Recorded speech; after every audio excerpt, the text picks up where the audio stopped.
He asked me if I remembered how to prepare a sermon, and if I could, would I preach for him today? Now I understand how Colt McCoy felt when he was called off the bench to play the Cowboys. We're glad to be here, and we'll see what I remember about preaching. Several years ago, I was reading a little magazine, and it asked this question. It sent it to a whole bunch of very high-profile celebrities. And it said, what is the saddest word in the English language? Well, that's been several decades ago, and I can't remember all the list, but I do remember two items. First item was someone wrote back and said the word forlorn.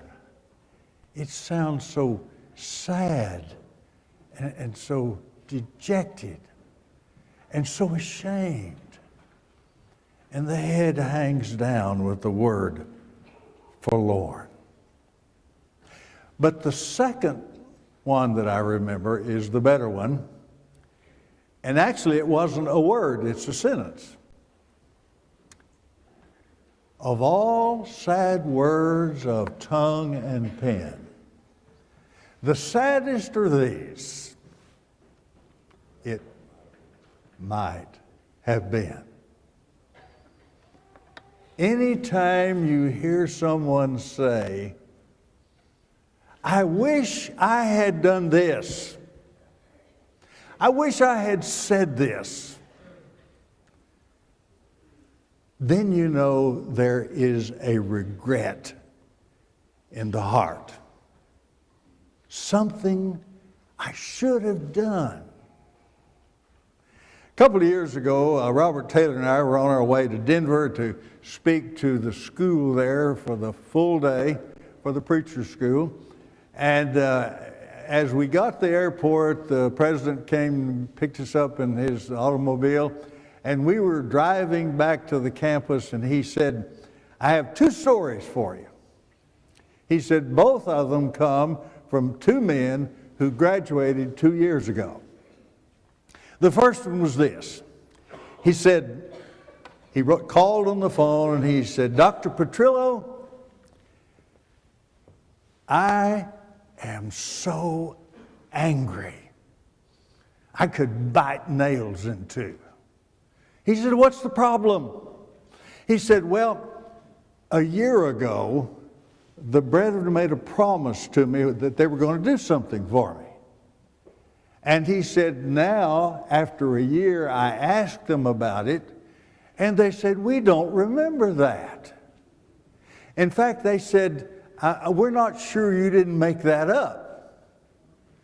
And he said, that just infuriated me because they forgot. Dr. Petrillo said, I have a memory peg for you. 2 words. Robert Oglesby. Long silence on the phone. He said, he told me this was going to happen, didn't he? Dr. Petrillo said, yes, he did. Why didn't you believe him? And he answered like any young man would do. He said, I didn't think that applied to me. He said, but now you know. It does. He said, I wish I had listened. Then he said, I have a second story for you. The second story is from a fellow graduated the same class, and he called me on the phone. He said, Dr. Petrillo, I am so happy, and I've got a smile as wide as the Grand Canyon. If you could just see me.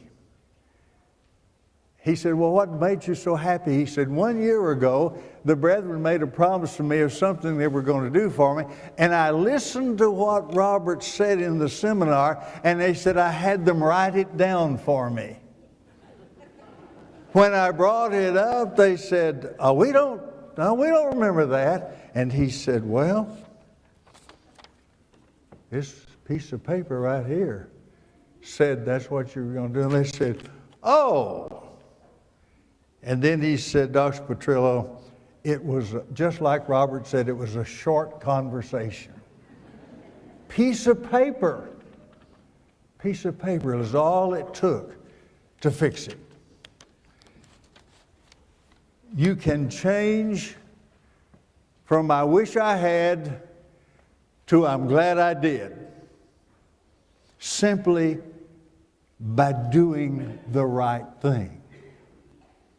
When you have not done the things that you should have, then you wind up with regret. You hang your head and you say, "Oh, I wish I had done that." Well, let me tell you, there are some notes that are very interesting. One is, we're right close to the Thanksgiving season. Since Jason said, "I'm not going to preach on Thanksgiving, it's all open for you if you want to," I want to make at least this one of my points. And that is, this is not a time when Thanksgiving is in high esteem, when writing thank you notes is in high esteem. Now, I realize everybody has to go through the process. My mother used to stand over me and say, "You are going to write that thank you note before you enjoy that present you got." And I wrote the thank you notes. And some of you also remember the story I've told before, but it's so striking.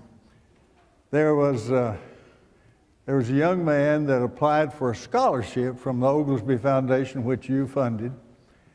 And he wrote and said, "I'd like a scholarship. You don't know me," and we didn't know him, and he didn't know us. But we thought this one looks good, and so we sent to his school a $1,000 check, an award for a scholarship. And I said in the note I sent, "Write me and let me know you got this message." And sure enough, in a few days, I got an email. And it said, and I quote, "Got it." Wow, what a thank you note. Got it. And I called him up and I said, "Is this your thank you note?" And he said, "Yeah." And I said, "So this is what you intended to write to us?" "Yeah." He said, "Did I do something wrong?" I said, "Well, I just thought for $1,000 it would kind of go a little better on the thank you." And he said, "I am so sorry I did that." He said, I was real busy." I said, "Well, how long would it take to say, 'I am busy, give me a week and I'll write you a proper thank you note'?" He said, "That'd take about 60 seconds. I said, "My point entirely. We are not necessarily thankful. And if we are, we don't express it. In the 17th chapter of the Gospel according to Luke, there's a story. It tells of a rare sight, but there were 10 lepers walking down the road when they met Jesus. And he said, "What do you want?" They said, "We want to be cured of our leprosy." Leprosy attacked the body, and pieces would lose feeling, and ears would be infected and scratched, and sometimes it would seem as if the nose rotted off and the ears fell off. They were a horrible looking sight. They couldn't go back home. They couldn't hold their wife in their arms. They couldn't carry their children and tell them how much they loved them and showed them. They couldn't do any of those things, and they were horrible looking, and they had to cry out according to the law of Moses, "Unclean, unclean, don't come near me." It was living death. So he healed all 10 of them. And they looked as they went toward the priest. He had told them to do that. And they realized, every one of them, I'm clean, I'm clear, I'm well. And 9 of them kept on going. And one man turned around and went back and said, thank you, Lord, thank you. If ever that deserved a thank you, there's nothing else I've ever read that deserved it more.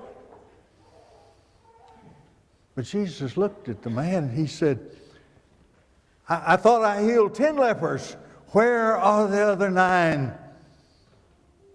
People say, well, when it comes to doctrinal issues in the kingdom, surely not being very thankful is just a doctrinal misdemeanor, not a felony.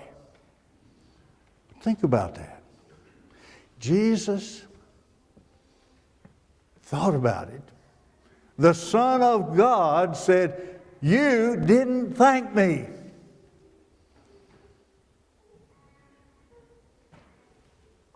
God cares how much you're thankful. And yet we live our lives almost incessantly without thanksgiving.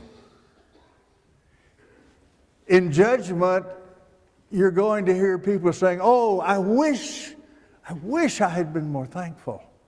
I wish I had recognized it. But it's not just thankfulness. The second thing that I see in the Scripture very prominently, people did not recognize Jesus wherever they saw him. You say, well, they did because he was the one that did the miracles. I know that. But in Matthew 25, Matthew describes a judgment scene, and he said, listen, on the judgment scene, all will be gathered. It will be separated sheep and goats. Sheep on the right, goats on the left. And the people are all standing in line thinking, oh my, what is going to happen here? And there'll probably be some things he find wrong with my life. And they've got all kinds of things in mind. And they're surprised. The sheep, who are on the good side, which should have expected good things, got the biggest surprise of their life. He said, you know, truth is, when I was hungry, you fed me. When I was thirsty, you gave me a drink. When I was in prison, you came to see me. Lord, when did we do that? I don't remember seeing you. He said, as often as you did it to one of these, the least of my brethren, you really were doing it to me. Oh my, I am so surprised. I just wish I had known that's who you were. Well, the goats are on the other side. They said, boy, if the guys on the right had trouble, we're really going to have trouble. In reality, what he said to them was, he said, the things I talked to them about, you didn't do them either because you never saw me. They went ahead and fed me not knowing who I was, and you didn't know who I was, and therefore you didn't do these good things for me. And they said, oh, if I had known, I just wish I had known that beggar was you. I just wish I'd known that. If I had known, I would have acted differently, and they probably would. But you know, you don't get a second chance to recognize him. You don't get a second chance to say, so that's who you are. The Apostle Paul had a rather interesting comment that was shared with the people who stood around the cross.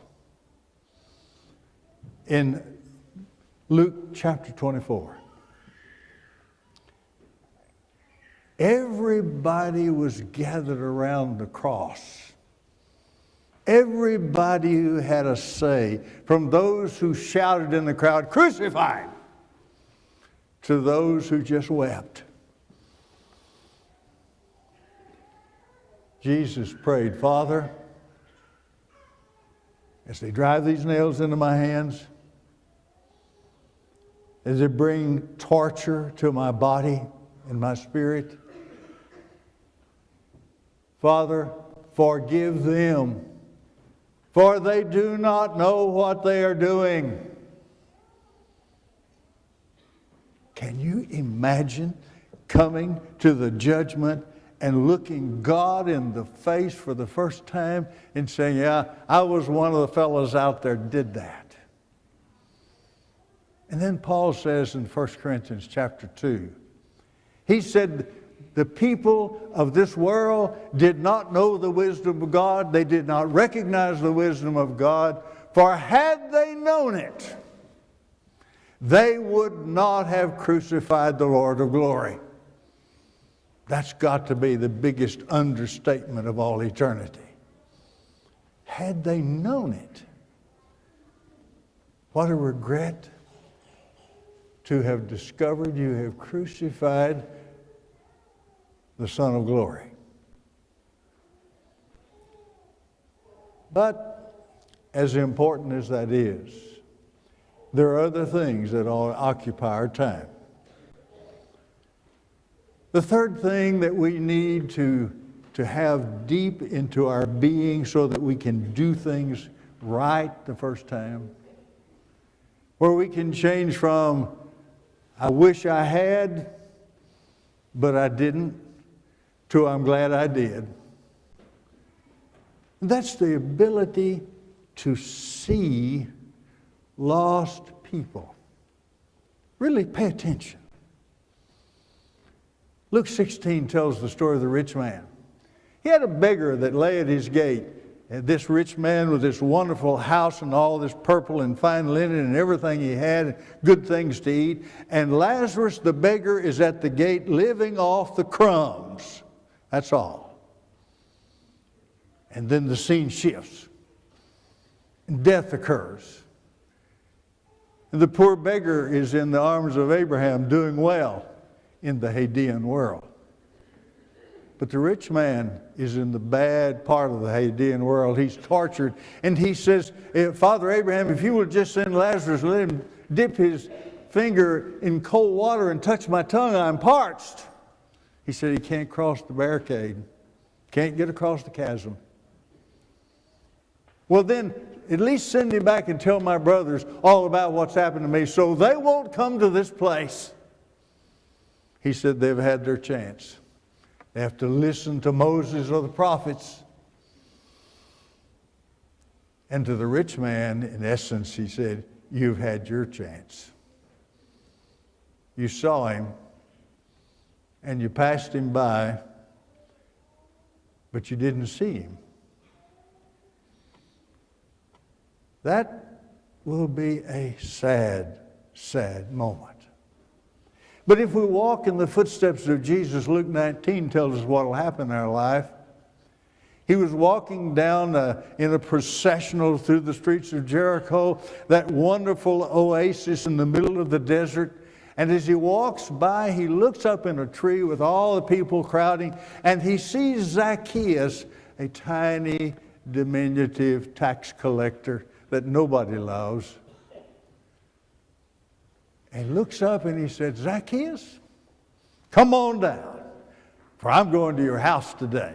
He offers this hospitality of his presence, and Zacchaeus hurries on down, and they go to his house, and they talk back and forth, and finally he says, I'm repentant. I'm going to give away half of everything I have. If everybody thinks I'm a crook, I'm going to give away half of it.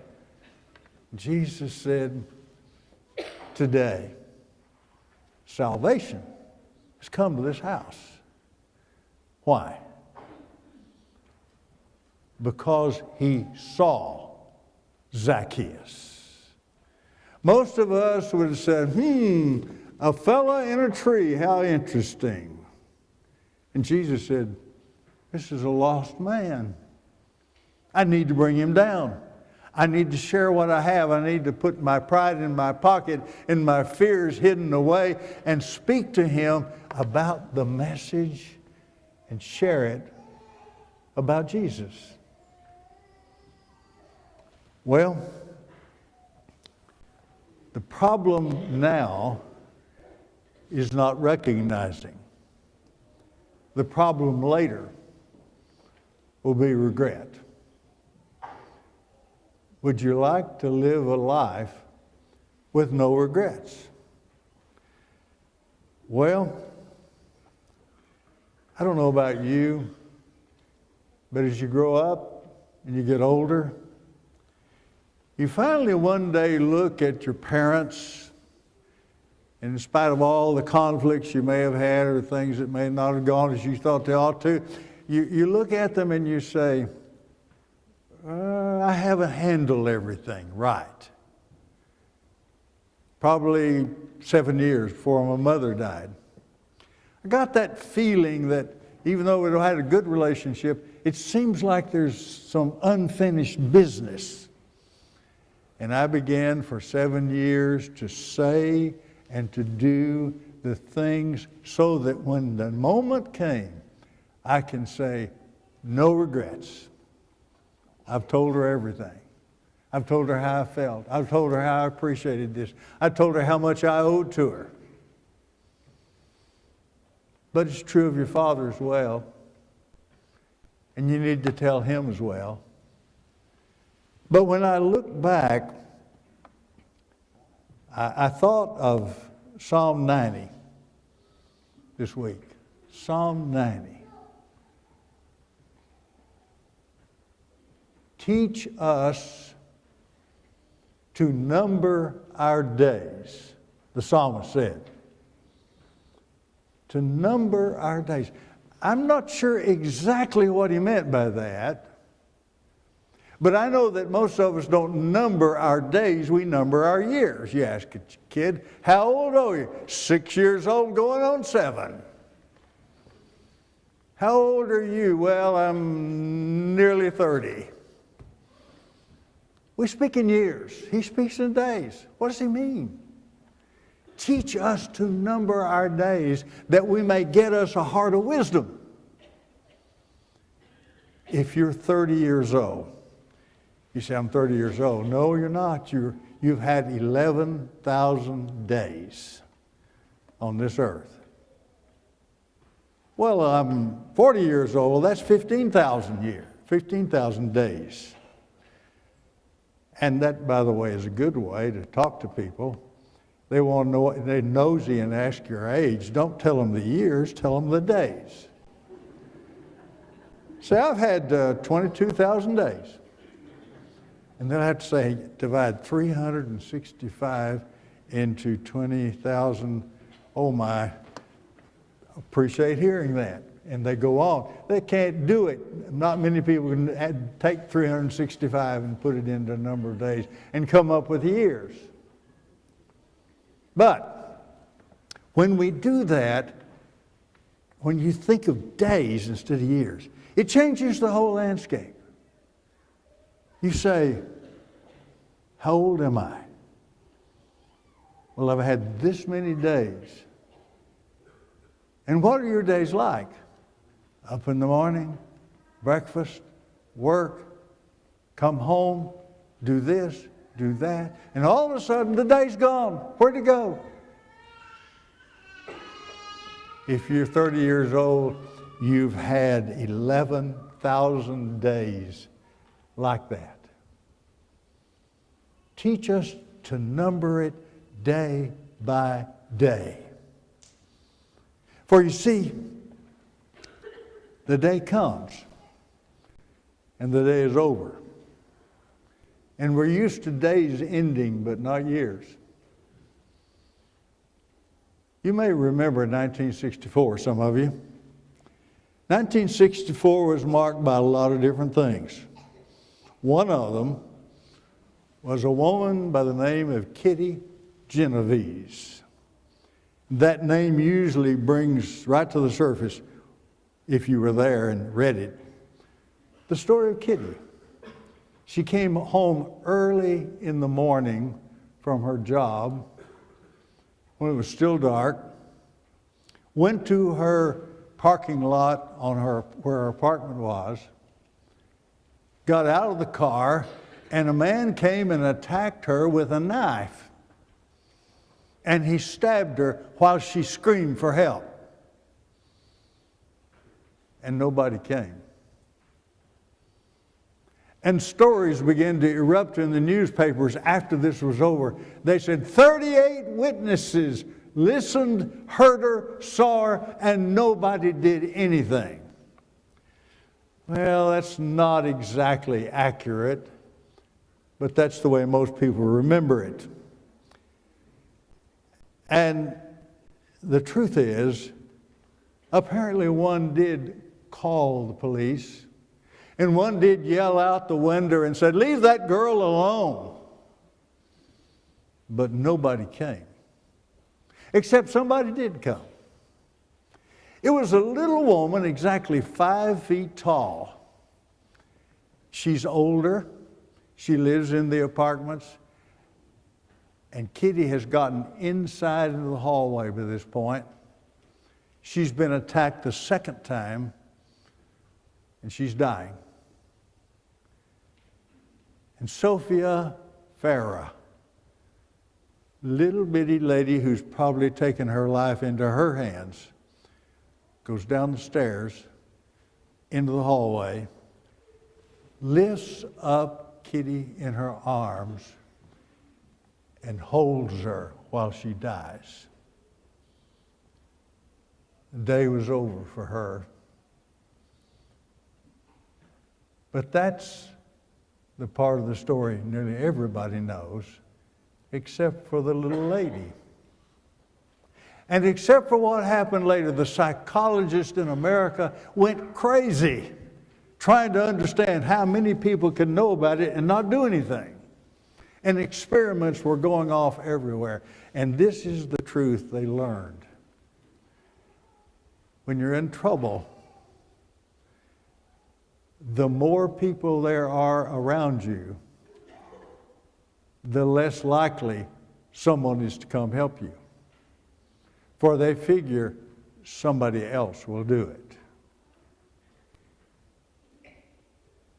So if you're in trouble, you just need one person to come by. And if they know you're not going to be helped unless they do it, they're very likely to help. But the bigger the number, the more we dilute the responsibility. Your life is a motion picture. You live it out. But you don't know what your part is. When it comes to sin, you're the victim.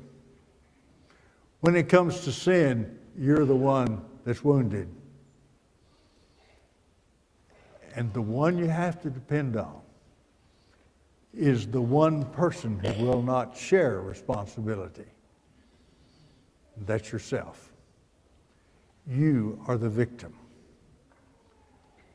And Jesus reaches out his hands to you and says, I will forgive you. I can heal you. And you can look around and say, what about these other people? It doesn't make any difference. What about you? While we sing to encourage you. I am resolved.